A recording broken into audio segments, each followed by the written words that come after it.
Tercim eser shamol, seni izlaydi yurak har on.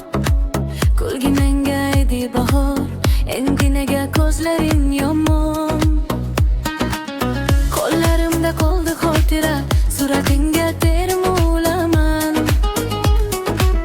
Sen ketgach bu yurak yana sevishni ham unutaman.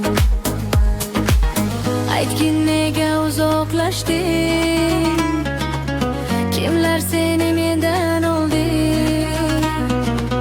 Kecha sevaman deganding, bugun esa yurak to'ldi.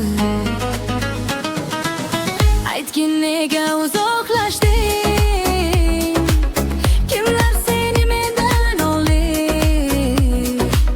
Kecha sevaman deganding, bugun esa yurak to'ldi.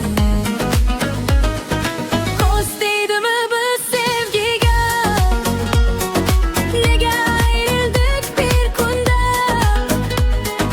Men seni sevib qolganman, yolg'iz qoldim tunlarda. Ko'z teydimi baxtimizga, gaplar kirdi oramizga. Aytgin yana yonimdasan, ishonaman sevgimizga.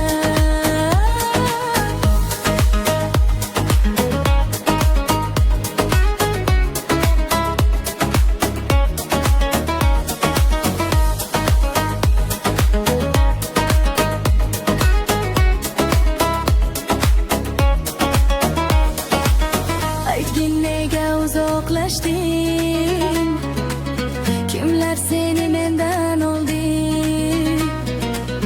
Kecha sevaman deganding, bugun esa yurak to'ldi.